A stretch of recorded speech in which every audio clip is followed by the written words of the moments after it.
سورہ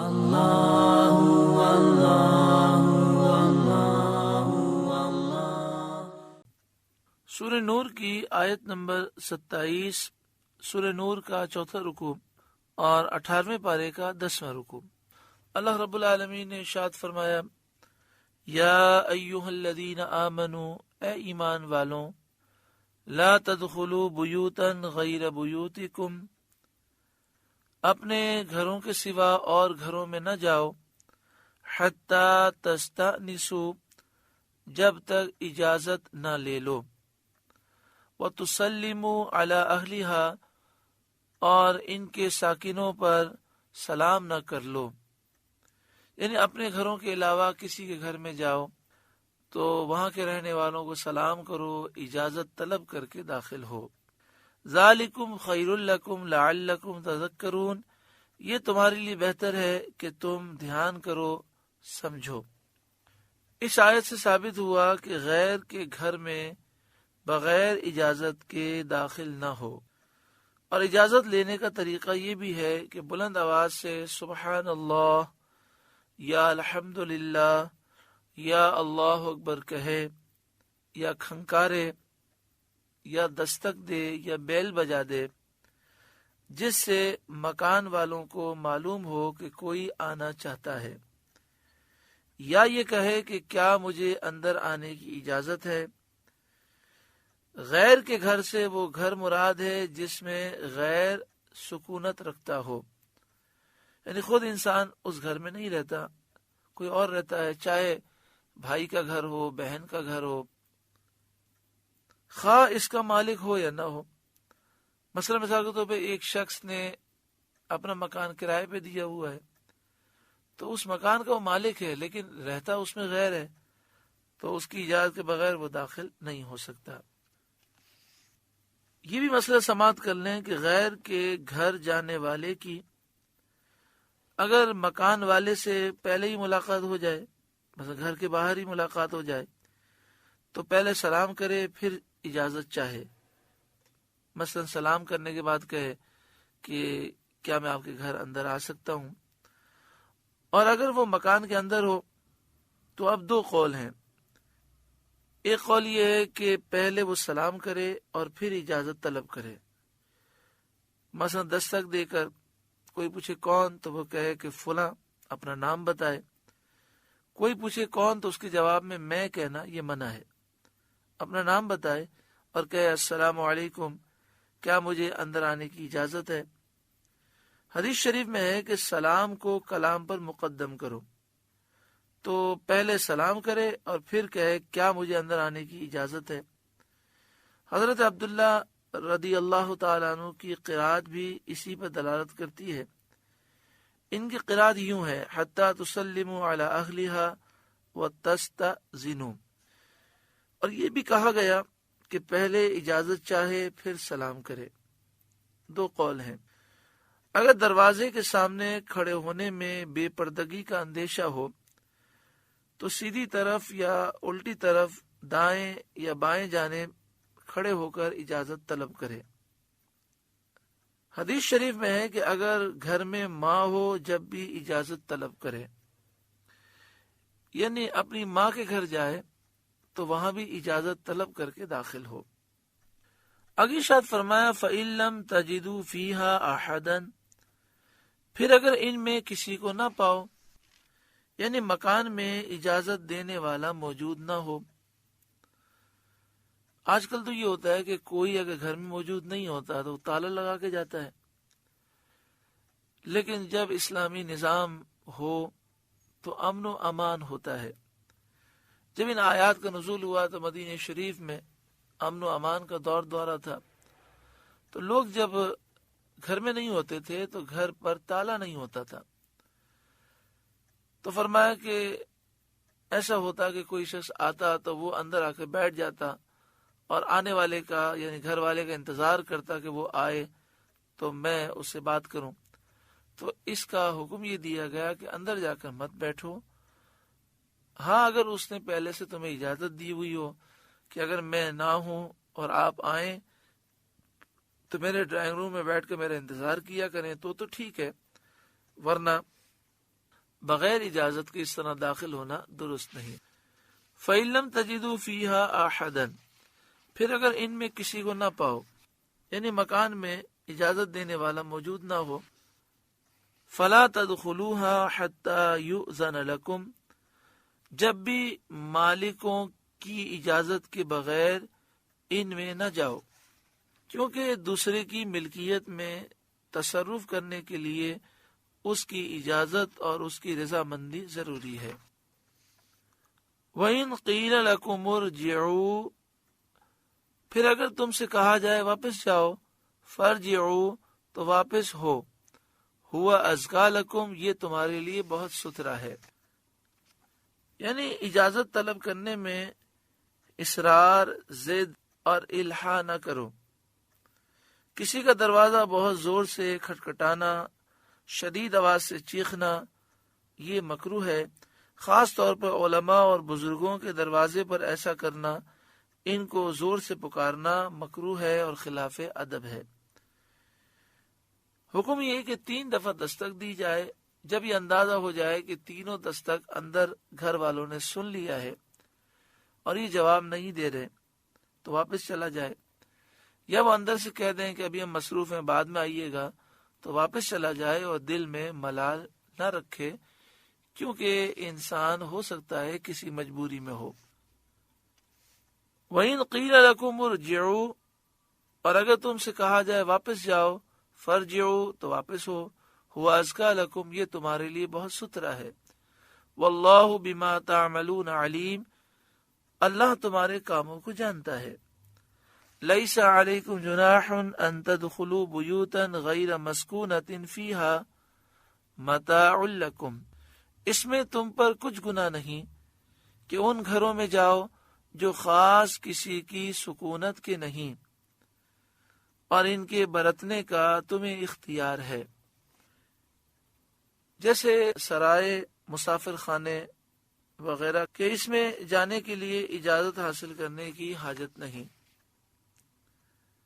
اس میں تم پر کچھ گناہ نہیں کہ ان گھروں میں جاؤ جو خاص کسی کی سکونت کے نہیں، یعنی خاص کوئی وہاں پہ رہتا نہیں ہے، جیسے سرائے ہیں، مسافر خانے ہیں، تو اس میں جانے کے لیے اجازت حاصل کرنے کی ضرورت نہیں۔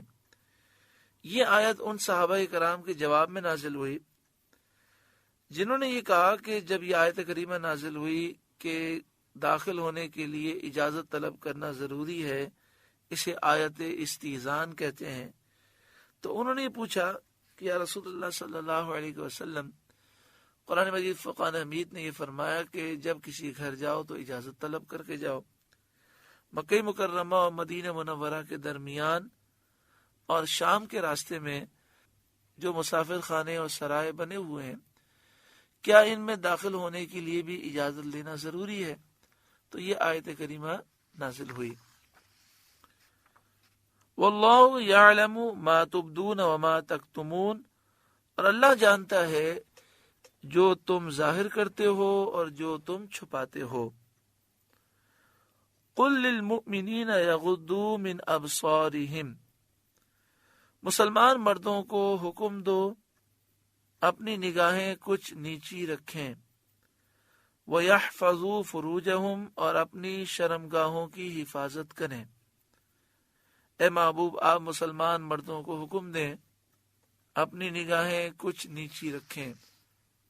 حضرت صدر الافاضل مولانا نعیم الدین مراد آبادی علیہ رحمہ تفسیر خزائن العرفان میں لکھتے ہیں، اور جس چیز کا دیکھنا جائز نہیں اس پر مسلمان نظر نہ ڈالیں۔ مسائل: مرد کا جسم بدن زیر ناف سے گھٹنے کے نیچے تک عورت ہے، یعنی چھپانے کی چیز ہے۔ ناف کے نیچے سے لے کر گھٹنے کے نیچے تک اس کا چھپانا ضروری ہے، اس کا دیکھنا جائز نہیں۔ اور عورتوں میں سے اپنے محارم اور غیر کی باندی کا بھی یہی حکم ہے، مگر اتنا اور ہے کہ ان کے پیٹ اور پیٹھ کا دیکھنا بھی جائز نہیں۔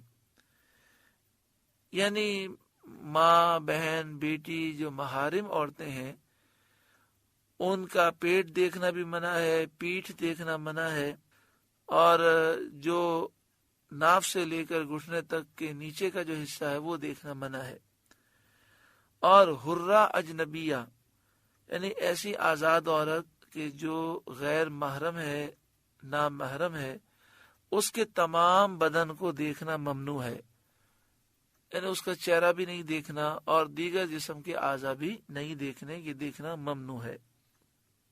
یہاں آزاد فرمایا گیا تو پہلے زمانے میں کنیزوں کا رواج تھا، آج کل پوری دنیا میں کنیز کا کہیں وجود نہیں اور نہ ہی غلام کا وجود ہے۔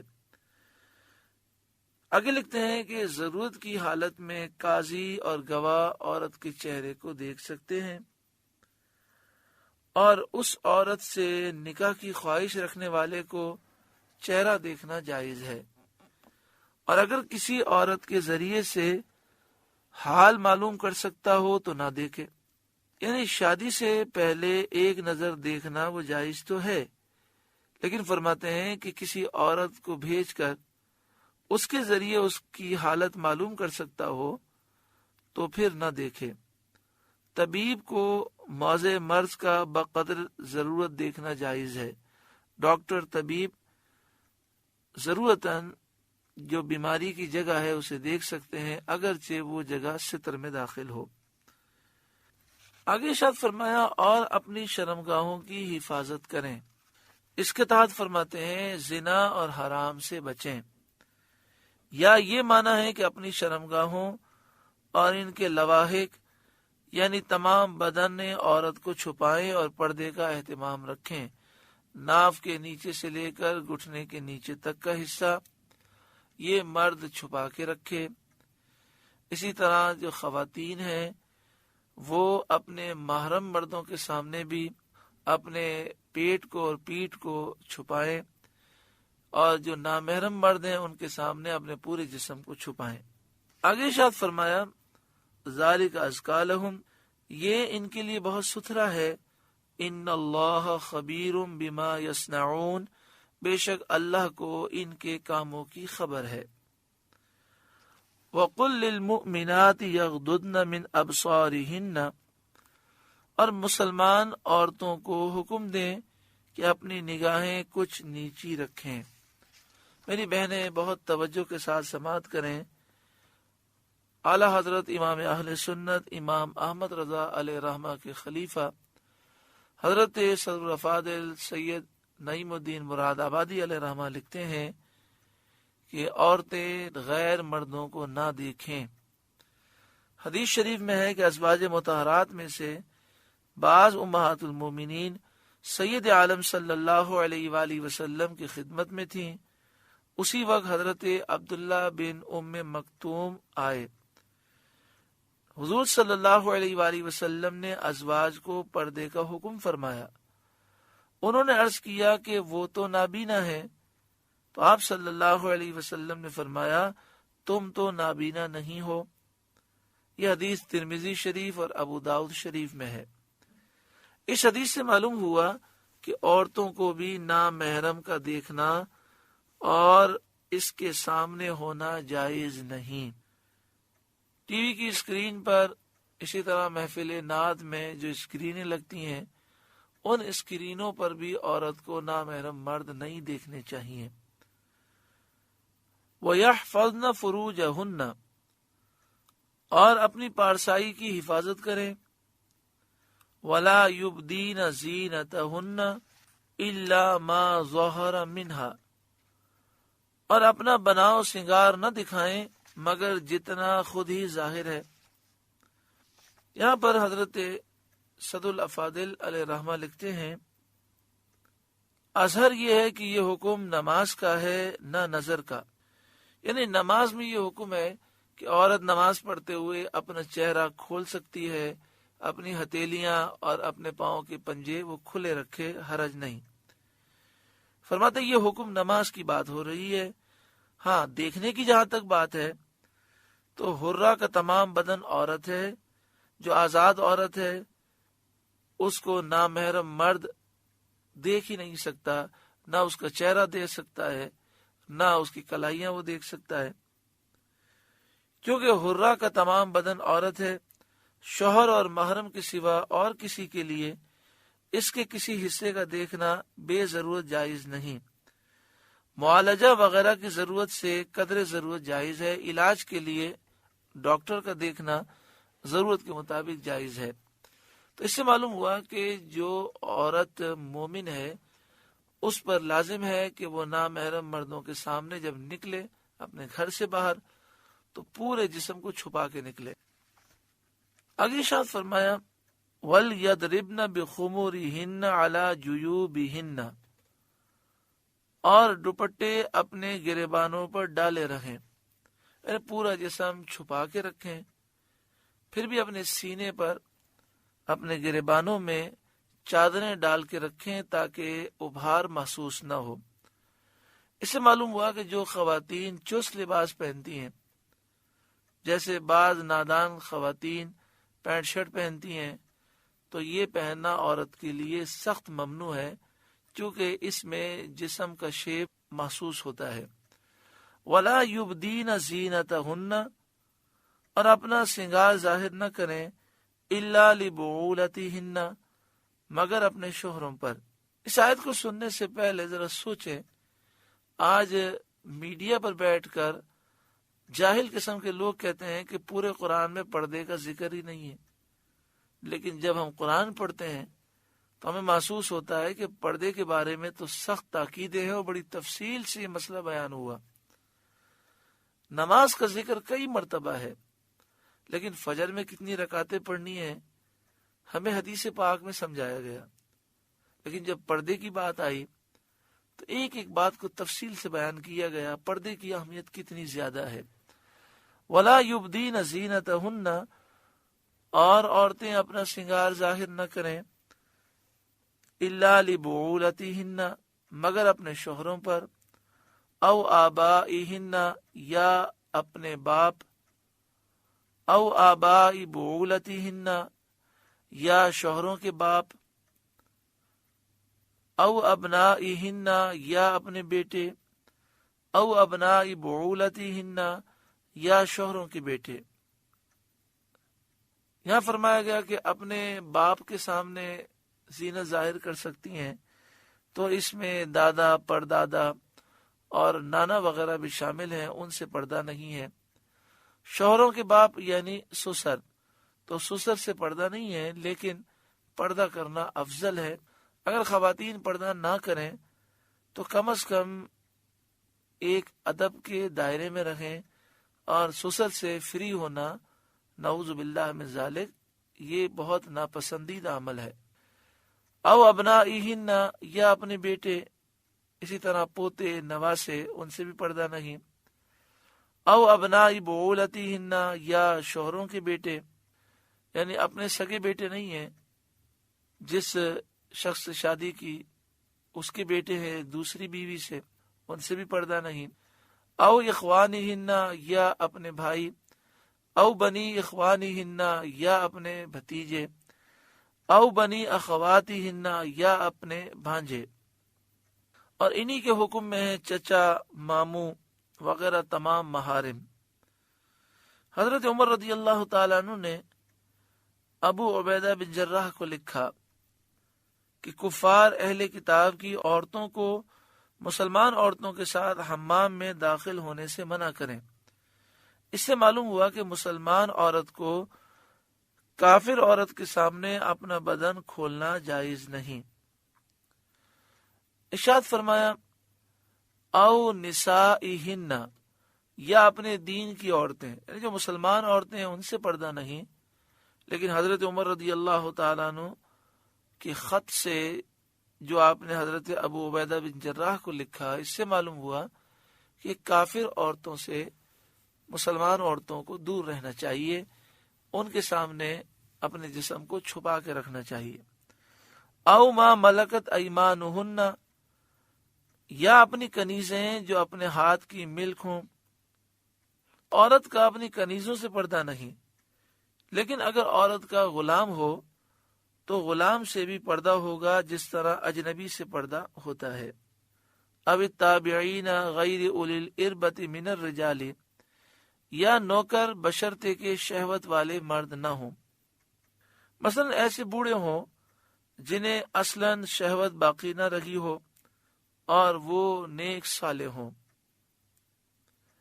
یہ جو فہرست بیان کی گئی، فرمایا گیا کہ ان پر اپنا سنگار ظاہر کرنا ممنوع نہیں۔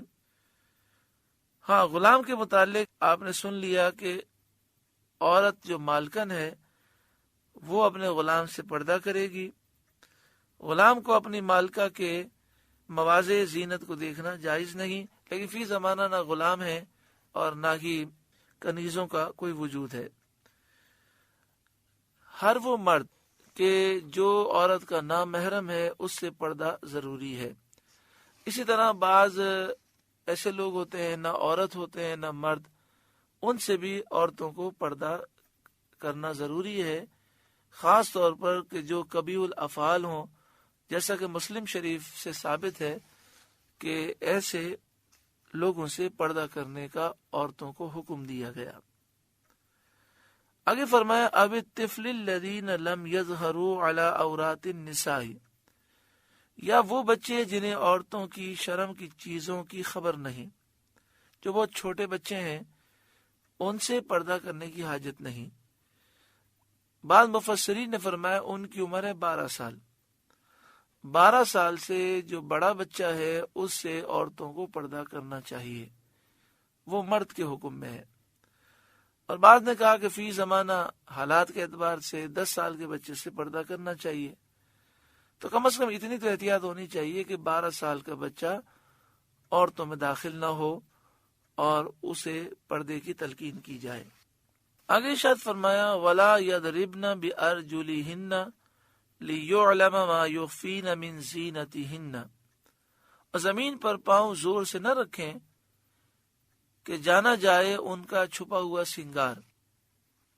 یعنی عورتیں گھر کے اندر چلنے پھرنے میں بھی پاؤں اس قدر آہستہ رکھیں کہ ان کے زیور کی جھنکار نہ سنی جائے۔ اسی لیے چاہیے کہ عورتیں باجے دار جھاجن نہ پہنیں۔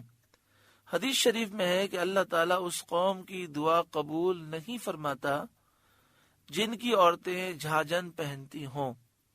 حضرت سعد اللہ فاضل علیہ رحمہ آگے لکھتے ہیں اس سے سمجھنا چاہیے کہ جب زیور کی آواز عدم قبول دعا کا سبب ہے، یعنی زیور کی آواز اگر اونچی ہو تو قوم کی دعائیں قبول نہیں ہوتی، تو خاص عورت کی آواز اور اس کی بے پردگی کیسی موجب غضب الہی ہوگی، جو ہمارے معاشرے میں بے پردگی عام ہے، اور عورتیں بلند آواز سے نعتیں پڑھتی ہیں جو نامحرم مرد سنتے ہیں۔ اس کے علاوہ بھی آواز بلند کرنے میں احتیاط نہیں ہے، بال کھلے ہوتے ہیں، اور کس طرح عورتیں نکلتی ہیں۔ تو فرماتے ہیں کہ جب زیور کی آواز بلند ہو تو دعا قبول نہیں ہوتی پوری قوم کی، تو جس قوم میں اتنی بے پردگی ہو اس کا کیا عالم ہوگا۔ پردے کی طرف سے بے پرواہی تباہی کا سبب ہے، اللہ کی پناہ۔ آگے لکھتے ہیں پردے کی طرف سے بے پرواہی، جو آج ہمارے معاشرے میں بے پرواہی ہے، فرماتے ہیں یہ تباہی کا سبب ہے، اللہ کی پناہ۔ اللہ ہمارے معاشرے کو محفوظ رکھے اور ہماری ماں بہنوں کو شرم و حیا کی چادر نصیب فرمائے۔ وَتُوبُوا إِلَى اللَّهِ جَمِيعًا أَيُّهَا الْمُؤْمِنُونَ لَعَلَّكُمْ تُفْلِحُونَ، اور اللہ کی طرف توبہ کرو اے مسلمانوں، سب کے سب اس امید پر کہ تم فلاح پاؤ۔ لیکن پردے کا حکم بیان کیا گیا اور پھر توبہ کا ذکر ہے کہ سچی پکی توبہ کرو، جو بے پردگی ہوئی اس سے تائب ہو جاؤ اور ایک پردے کا ماحول بناؤ۔ اللہ کرے ہمارے گھروں میں بھی پردے کا ماحول ہو، ہماری ماؤں بہنوں کو بیٹیوں کو اللہ تعالیٰ شرم و حیا کی چادر نصیب فرمائے، ہمیں بھی اللہ تعالیٰ حیا نصیب فرمائے۔ وَأَنْكِحُوا الْأَيَامَ مِنْكُمْ وَالصَّالِحِينَ مِنْ عِبَادِكُمْ وَإِمَائِكُمْ، اور نکاح کر دو اپنوں میں ان کا جو بے نکاح ہوں، اور اپنے لائق بندوں اور کنیزوں کا۔ یعنی تمہارے درمیان جو مسلمان مرد یا عورت بے نکاح ہیں ان کا نکاح کرو، اور اسی طرح تمہارے غلاموں میں سے اور کنیزوں میں سے جو صالح ہوں، جو لائق ہوں، ان کا بھی تم نکاح کر دو۔ اس آیت کریمہ میں یہ ہمیں درس دیا گیا کہ ہمیں یہ کوشش کرنی چاہیے کہ جو بے رشتہ ہوں ان کا نکاح ہو جائے۔ جو احباب اس معاملے میں کوششیں کرتے ہیں، اللہ تعالیٰ انہیں اخلاص عطا فرمائے، یہ ایک عظیم نیکی ہے۔ ان یکونوا فقراء یغنیہم اللہ من فضلہ، اگر وہ فقیر ہوں تو اللہ انہیں غنی کر دے گا اپنے فضل کے سبب۔ یہاں فرمایا کہ اگر جن کا تم نکاح کرنے کی کوشش کر رہے ہو وہ اگر فقیر ہیں، غریب ہیں، تو بھی ان کا نکاح کرا دو، اللہ تعالیٰ اپنے فضل سے انہیں غنی کر دے گا۔ اس سے کیا مراد ہے؟ تو بعض مفسرین نے فرمایا اس سے مراد قناعت ہے، کہ وہ بہترین غنا ہے جو قانے کو تردد سے بے نیاز کر دیتا ہے۔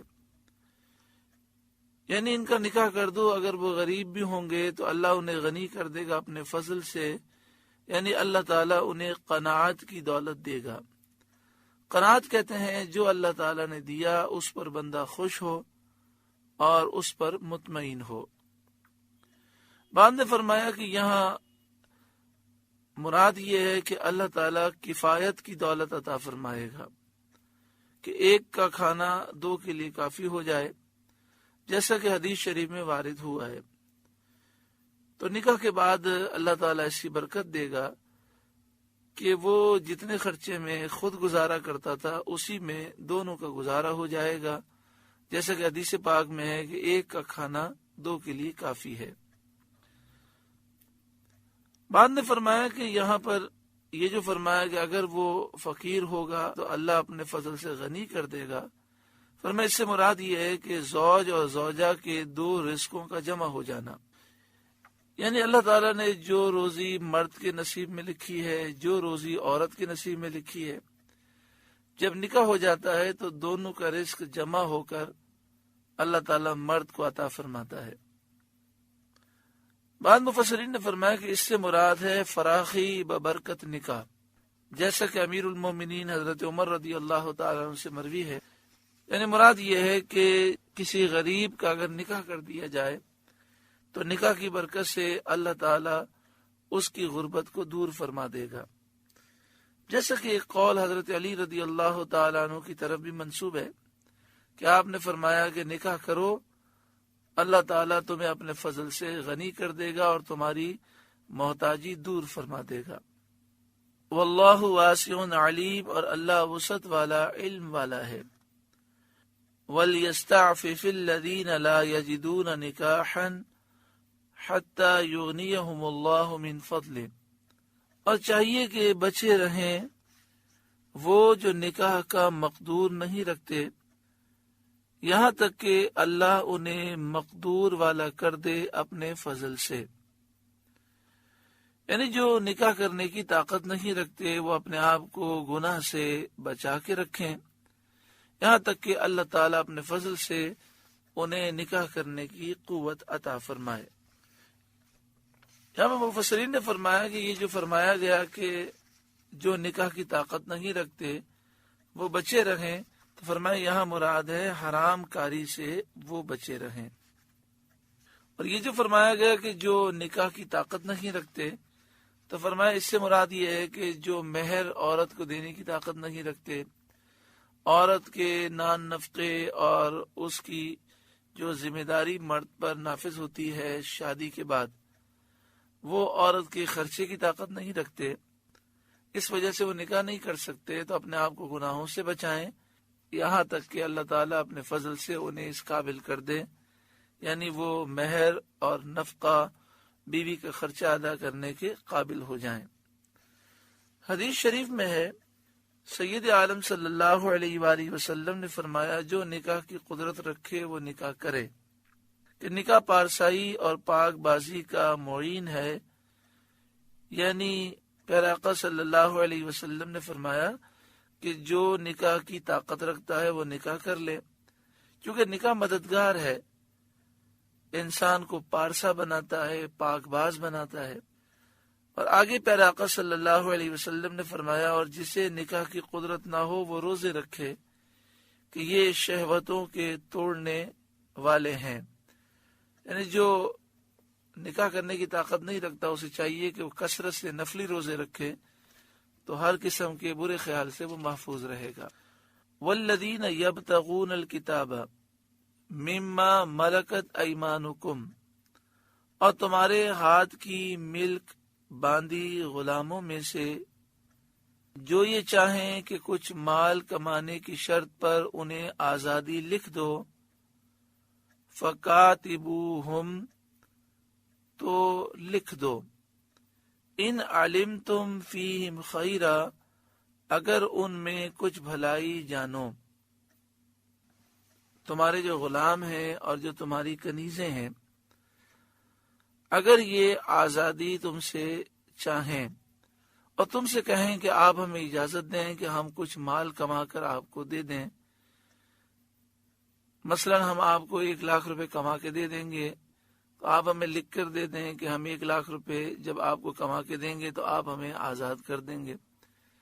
تو فرمایا کہ ایسے غلاموں کے لیے آزادی لکھ دو، یعنی آقا یہ لکھ کے دے دے کہ اگر تم نے اتنے پیسے مجھے کما کے دے دیے تو میں تمہیں آزاد کر دوں گا، تم میری طرف سے آزاد ہو جاؤ گے۔ تو اس پروانے کو، اس لکھنے کو کتابت کہتے ہیں، اور ایسے غلام کو مکاتب کہتے ہیں۔ آیت میں اس کا حکم استحباب کے لیے ہے، یعنی آقا کے لیے لکھنا اور آزادی کا یہ پروانہ دینا اس پر واجب نہیں ہے، یہ مستحب ہے، اور یہ استحباب اس شرط کے ساتھ مشروط ہے اگر تم ان میں بھلائی جانو، یعنی جب تمہیں اس بات کا یقین ہو کہ یہ امانت دار ہے، دیانت دار ہے، حلال روزی سے مال کما کے مجھے دے گا، چوری نہیں کرے گا، ڈاکہ نہیں ڈالے گا، کسی سے بھیک نہیں مانگے گا، تو پھر آقا کے لیے یہ مستحب ہے کہ وہ چاہے تو اسے یہ پروانہ لکھ کے دے دے کہ اگر تم نے اتنا مال کما کے مجھے دے دیا تو تم آزاد ہو۔ اسی لیے حضرت سلمان فارسی رضی اللہ تعالیٰ عنہ نے اپنے غلام کو مکاتب کرنے سے انکار فرما دیا۔ حضرت سلمان فارسی کا غلام آیا اور کہنے لگا کہ آپ مجھے آزادی کا پروانہ لکھ دیں کہ اگر میں اتنا مال کما کر آپ کو دے دوں تو آپ مجھے آزاد کر دیں گے، میں آزاد ہو جاؤں گا۔ تو آپ نے انکار کر دیا، کیونکہ وہ غلام کوئی کام نہیں کر سکتا تھا، تو آپ جانتے تھے کہ یہ اب بھیک مانگے گا، تو اس لیے آپ نے اس کو اس بات کی اجازت نہیں دی۔ اس آیت کریمہ کا شان نزول یہ ہے کہ حویتب بن عبد العزیٰ کے غلام سبی نے اپنے مولا سے کتابت کی درخواست کی، آقا نے، مولا نے انکار کیا، اس پر یہ آیت نازل ہوئی، تو حویتب نے اس کو 100 دینار پر مکاتب کر دیا، اور ان میں سے 20 اس کو بخش دیے، باقی اس نے ادا کر دیے، یعنی 80 دینار غلام سبی نے حویتب کو دیے اور اس پر انہوں نے اسے آزاد کر دیا۔ پھر اس آیت کریمہ کا ترجمہ سماعت کریں۔ والذین یبتغون الکتاب مما ملکت ایمانکم فکاتبوہم ان علمتم فیہم خیرا، اور تمہارے ہاتھ کی ملک باندھی غلاموں میں سے جو یہ چاہیں کہ کچھ مال کمانے کی شرط پر انہیں آزادی لکھ دو تو لکھ دو، اگر ان میں کچھ بھلائی جانو۔ وآتوہم من مال اللہ الذی آتاکم، اور اس پر ان کی مدد کرو اللہ کے مال سے جو تم کو دیا۔ مسلمانوں کو ارشاد ہے کہ وہ مکاتب غلاموں کو زکوٰۃ وغیرہ دے کر مدد کریں، جس سے وہ بدلے کتابت دے کر اپنی گردن چھڑا سکیں اور آزاد ہو سکیں۔ مگر یہ پہلے بھی ہم سن چکے ہیں کہ فی زمانہ پوری دنیا میں نہ کوئی غلام ہے اور نہ کوئی کنیز ہے۔ یہ احکامات جو بیان کیے جا رہے ہیں چونکہ جب قرآن پاک کا نزول ہوا تو اس زمانے میں غلاموں کے ساتھ بہت برا سلوک کیا جاتا تھا۔ پیارے آقا صلی اللہ علیہ وآلہ وسلم نے غلاموں کو حقوق عطا فرمائے، اور آپ نے ایسا نظام قائم فرمایا کہ غلام آزاد کرنے کی فضیلت بیان فرمائی، اور جو غلام آزاد ہونا چاہے اور اس کا مالک پیسے طلب کرے تو اس کی مدد کرنے کے آپ نے فضائل بیان کیے۔ تو بڑی تیزی سے غلام آزاد ہوئے، اور یہاں تک کہ پھر ایک دور آیا کہ پوری دنیا سے غلامی کا دور ختم ہو گیا۔ وَلَا تُكْرِهُ فَتَيَاتِكُمْ عَلَى الْبِغَاءِ، اور مجبور نہ کرو اپنی کنیزوں کو بدکاری پر۔